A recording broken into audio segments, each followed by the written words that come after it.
Spordical, c'est un nouveau concept de salle de sport qui propose un accompagnement sportif et personnalisé à l'âge et à l'état de santé.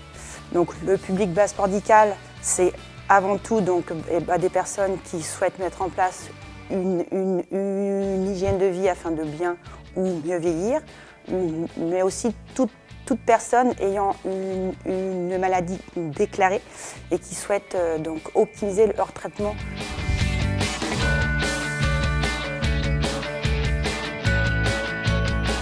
Professeur d'éducation physique adaptée depuis 10 ans à l'hôpital Bas de Dinard. J'ai été responsable du rentraînement à l'effort de personnes ayant subi un accident cardiovasculaire. Donc ces personnes, à la suite de leur réadaptation, doivent mettre en place une activité physique adaptée. Elle fait partie de leur traitement. Le Spordical répond à une véritable demande et est né d'une observation de terrain. Donc j'ai créé Base Spordical afin que le public souffrant d'une maladie chronique, mais aussi ayant besoin d'un sport pour optimiser leur santé, puisse mettre en place leur activité physique dans un lieu sécurisant et convivial.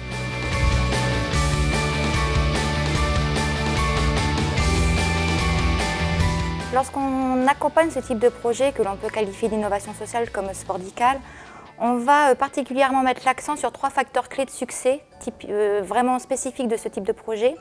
Le premier étant la notion de partenariat.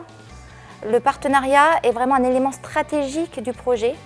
On voit que pour que le projet fonctionne bien, il faut mettre en place un écosystème autour de l'activité même de Spordical, à la fois, et mettre en place des partenariats, comme avec les associations en lien avec la santé, les professions médicales, les kinésithérapeutes. Ça peut être aussi avec d'autres métiers connexes comme la sophrologie. On voit que l'utilité sociale du projet peut avoir des répercussions sur beaucoup d'acteurs. Donc c'est la connaissance de cet écosystème et les relations qu'on met en place qui est primordial. Le deuxième point important dans ce type de projet d'innovation sociale, c'est le modèle économique. Car s'il n'y a pas beaucoup de personnes qui se sont mises sur ce secteur, c'est la notion de solvabilité du marché et l'efficacité économique. Il faut allier utilité sociale et efficacité économique. Et dans ces cas-là, on va travailler le modèle économique différemment, souvent avec des modèles économiques hybrides. Donc sur Spordical, le cas précis, c'est qu'il y a un abonnement à une salle de sport, ce qui correspond à un modèle relativement classique. Mais là où on va travailler l'ingéniosité de ce projet, c'est que l'on va voir qui peut financer aussi ce type de prestations.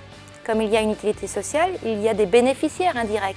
La société, quelque part au sens large, bénéficie des prestations, vu qu'en prévention, on diminue après les coûts futurs sur la santé. Donc on va travailler les actions sur des bénéficiaires indirects qui vont solvabiliser le marché, c'est le but. Donc ça va être l'approche des mutuelles, qui peut-être justement ont tout intérêt à rembourser ce type de prestations pour éviter après des coûts futurs plus importants.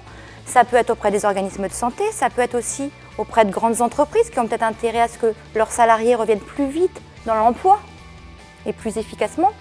Troisième point plus complexe dans ce type de projet d'innovation sociale, c'est mettre en avant l'impact social, la mesure de l'impact social.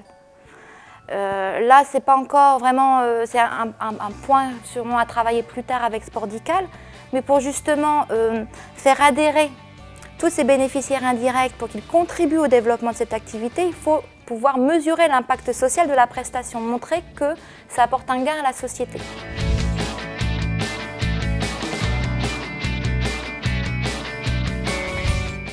Les témoignages des clients sont très positifs. Certains n'hésitent pas à dire qu'ils se sentent transformés. Donc, c'est-à-dire que ça veut dire que Spordical réduit et apporte un service qui était non couvert jusqu'à présent. Eh bien, tout d'abord, c'est surtout des séances organisées, planifiées, avec un protocole personnalisé. Après notre première rencontre, Jennifer nous fait donc remplir tout un questionnaire Et donc on a la sensation, quand on est sur un vélo, d'être dans son protocole. D'ailleurs, elle le suit rigoureusement, il faut s'y tenir et il ne faut pas essayer d'activer, si vous voulez, ce planning. Donc c'est ça qui me plaît bien. Donc ça répond à toutes ces questions. Pour moi, les mots forts, c'est séance programmée, planifiée et en fonction de sa pathologie.